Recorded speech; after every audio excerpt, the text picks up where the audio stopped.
श्रावण के महीने तक तपस्या करना सीखिए। हो सके तो दिन में भोजन मत करिए। पूरे श्रावण तक जब तक भगवान का अभिषेक कर रहे हैं, हो सके तो दिन में फलाहार करिए और शाम को एक समय भोजन करिए। अब भोजन में भी सावधानी रखिए। क्या रखिए सावधानी? शिव महापुराण के महात्म्य में ही ये बात आई है। गृंजनम लसुवनम पांडवम कुसुमांडम नारिकेल च। ध्यान से सुनिएगा, गृंजन बैगन। ब्रह्म महापुराण में तो ऐसा लिखा गया है कि बैगन खाने के बाद अगर व्यक्ति 27 दिन में मर गया तो भी नरक लोक चला जाएगा, चाहे जितना तीर्थ किया हो, बच नहीं सकता हो। और शिव महापुराण में भी अब ये नहीं कि आप जल चढ़ाने जा रहे हैं और रास्ते में बैगन आलू भूंज करके चोखा बना के खा रहे हैं। इससे क्या मतलब है? इससे बढ़िया आप भगवान का नाम लीजिए, घर पे माता पिता की सेवा करिए। क्यों जा रहे हैं उसमें तलवार पर अपना हाथ डालने? बड़ी खतरनाक उपासना है भगवान शंकर की, समझ लीजिए। सावधानी जरूरी है। क्यों? बोले सावधान करी पुण्य मन संग करे लागे कहन कथायत सुन।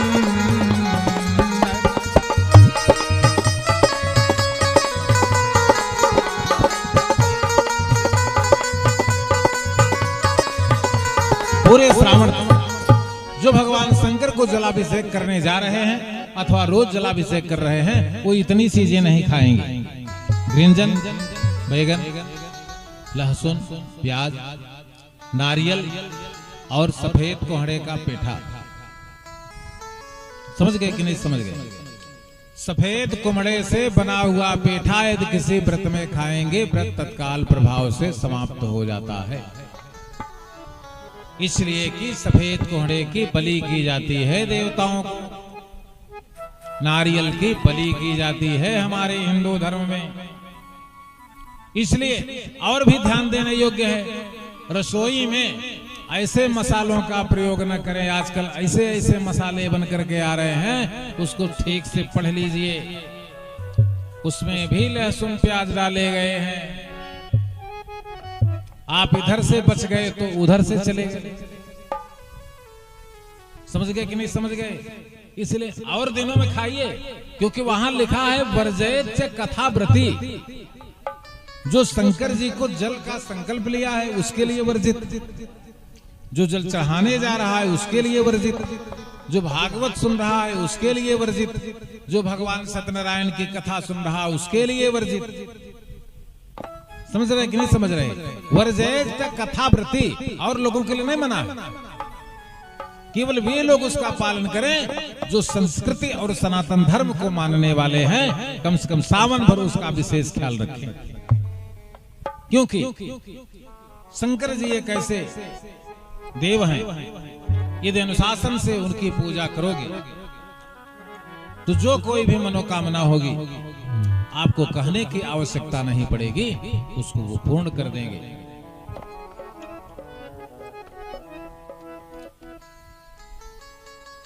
जो जो बातें शास्त्र में बताई गई हैं, ये शास्त्र विदमुस्य वर्तते काम कारता न च सिद्धिम आपनोति न सुखम न परागतिम तस्माद शास्त्र प्रमाणोक्तम कार्या कार्य व्यवस्थितौ अज्ञात्वा शास्त्र विधानोक्तम कर्तुम कार्य में।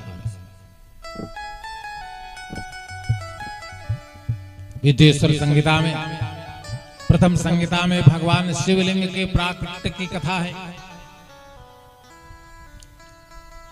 सबसे बड़े हैं देव महादेव। कैसे हुए बड़े? वेद व्यास कहते हैं प्रथम ब्रह्म कल्प में जब सृष्टि उत्पन्न की गई, जब उस सच्चिदानंद रूप आए, जो सच्चित आनंद का स्वरूप था, विश्वोत्पत्त्यादि हेतवे तापत्रय विनाशाय श्री कृष्णाय वयम नमः, उसने ब्रह्मा विष्णु महेश को प्रकट किया। पहले ब्रह्मा को प्रकट किया, फिर विष्णु को प्रकट किया और स्वयं महादेव बनकर के बैठ गए। अब समझ रहे कि नहीं समझ रहे? इसलिए महादेव बड़े। ब्रह्मा विष्णु में आपस में विवाद हुआ। ब्रह्मा ने कहा हम बड़े, पहले हमारा जन्म हुआ है। विष्णु ने कहा मैं अपना जन्म तो नहीं जानता, लेकिन इतना मानता हूं कि हम तुमसे बड़े। दोनों में विवाद बहुत दिनों तक चलता रहा। एक दिन ऐसी स्थिति आ गई कि भगवान विष्णु सुदर्शन चक्र उठा लिए और ब्रह्मा ने अपना ब्रह्मदंड उठा लिया। बड़ा कौन है, इसकी लड़ाई प्रारंभ होने लगी। कन्हैया कुमार जी बैठिए। दोनों के युद्ध को देखकर पृथ्वी को फोड़ते हुए एक तेजोमयी अग्नि का ज्योतिर्लिंग प्रकट हुआ, जो आकाश को स्पर्श करने लगा। आकाशवाणी हुई, तुम ब्रह्मा और तुम विष्णु अपना अपना चयन कर लो, कौन नीचे जाएगा और कौन ऊपर जाएगा। जो इस स्तंभ का स्थायित्व का पता लगा लेगा वही सबसे बड़ा। तो सबसे पहले ब्रह्मा ने कहा भाई मैं तो ऊपर जाऊंगा। तो विष्णु भगवान ने कहा जाइए, हम नीचे जा रहे हैं। हजारों वर्ष तक ब्रह्मा चले जा रहे थे। बोले तुम याद खगम सक भजन नहीं पावही।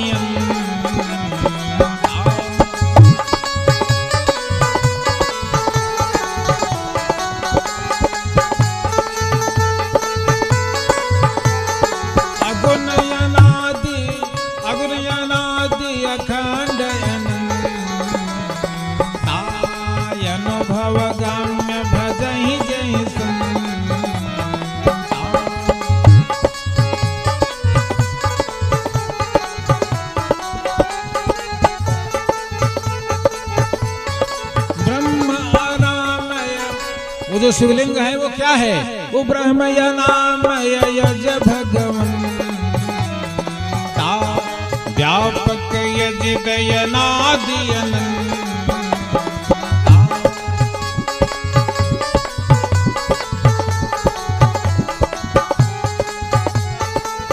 बढ़ते रहे ब्रह्मा, बढ़ते रहे, हजारों वर्ष तक बढ़ते रहे ब्रह्मा।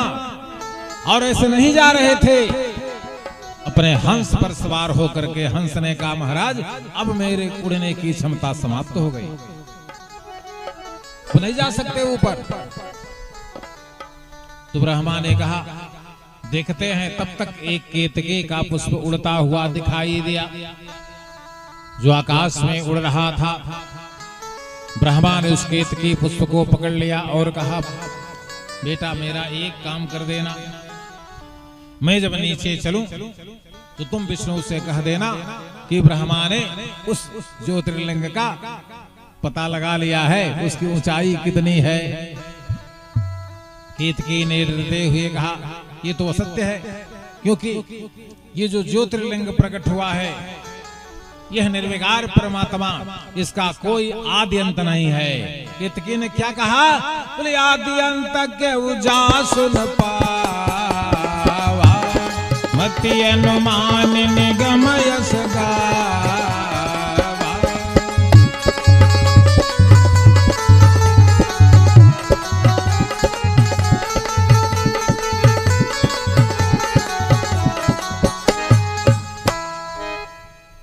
ब्रह्मा ने कहा चलो अगर मैं बच गया तो इसके बदले में हम तुम्हें कुछ देंगे। केतकी मान गई। इधर विष्णु भगवान हजारों वर्ष तक नीचे जा रहे थे। कई कई कल्पों में भी भगवान विष्णु जो बार आए अवतार धारण करके भूतल अतल वितल सुतल तलातल रसातल से पाताल तक गए थे। त्रयीमयम् रूपमिदं च सौकरम्, तीनों लोकों का अनुमान करने वाले भगवान महाविष्णु जो वाराह के रूप में अवतरित हुए थे, उन्हें उस ज्योतिर्लिंग अनामय ब्रह्म का पता पाताल तक नहीं लगा, पाताल के नीचे भी वो ज्योतिर्लिंग गया था। इसलिए भगवान विष्णु ने कहा मुझे असत्य संभाषण नहीं करना है, मैं चल करके ब्रह्मा से बोल दे रहा हूं, मुझे इस ज्योतिर्लिंग का था नहीं मिला। इसीलिए तो बड़े हैं ना, आकाशम पतितम तोयम यथा सागर गच्छति और सर्वदेव नमस्कारम केशवम प्रतिगच्छति। इसलिए तो भगवान विष्णु को नारायण कहा गया, वासुदेव कहा गया। आए बोले ब्रह्मा मुझे तो नहीं पता लगा। ब्रह्मा ने कहा मुझे तो पता लग गया, ये ऊपर केतके का पुष्प चढ़ा था लेकर आ रहा। तब तक क्या हुआ, जो पूर्व कल्प में हुआ था, ये ब्रह्म कल्प की कथा, इसके पूर्व में पूर्व कल्प था। उस पूर्व कल्प में क्या हुआ था,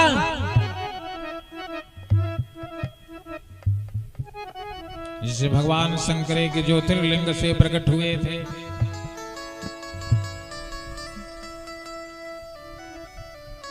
सो दयाल नहीं कहत कछु उर्न रोष लवलेश और निज गुरु की अपमानता नहीं सही सके महेश। 32 कल्प हैं, इस समय 32वां कल्प चल रहा है। ये पूर्व कल्प की कथा है। पूर्व कल्प को बीते आज से 28 कल्प पहले का है। दूसरा कल्प है, ब्रह्म कल्प के बाद का पूर्व कल्प है, जिसे भगवान शंकर ज्योतिर्लिंग से इसी कलयुग में प्रकट हुए। बोले मंदिर माज भई न भुवानी रे हत भाग्य यधम अभिमान।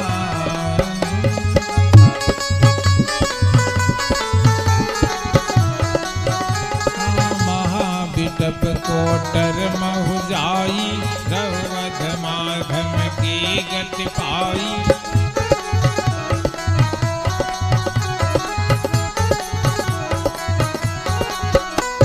ज्योतिर्लिंग से स्वयं साकार महादेव प्रकट हो गए। बोले शंकर भगवान की जय। और बोले ब्रह्मा झूठ बोलने के आरोप में मेरा श्राप सुनो। पूरे आर्यावर्त में तुम्हारे अब सगुण स्वरूप की किसी स्थान पर पूजा नहीं होगी, तुम्हारा मंदिर नहीं बनेगा, यह घोर श्राप है।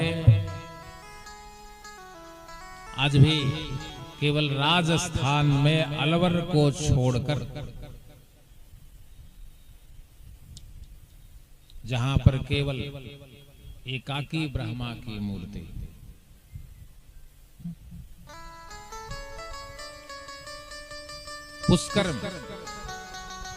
पुष्कर में केवल पूरे भारतवर्ष में एक ही ब्रह्मा की मूर्ति है बस। ये भी ब्रह्मा के बहुत अनुनय विनय के बाद शंकर भगवान ने कहा और कहा अब तुम्हारा स्थान नवग्रहों में रहेगा। और केतके हम तुमको श्राप देते हैं, आज के बाद से तुम हमारे शिवलिंग पर नहीं चढ़ोगे। और ब्रह्मा और केतके जब भगवान के चरण कमलों को पकड़कर रोने लगे, बोले नारायणम अपंकज पाद कोमलम अभक्त्यायुतौ येन च यस्तवन्ति।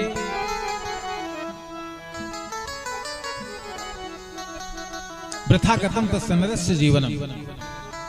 जब रोने लगे तो ब्रह्मा को केवल एक स्थान प्रदान किया और केतकी को कहा तुम हमारे मंदिर में सजावट में तुम्हारा काम लग सकता है, परंतु तुम शिवलिंग पर नहीं चढ़ो। उसी दिन से केतकी का पुष्प कभी भगवान शंकर के शिवलिंग पर नहीं चढ़ा। आपको जब शत्रुद्र संहिता की कथा सुनाएंगे, बताएंगे सबसे ज्यादा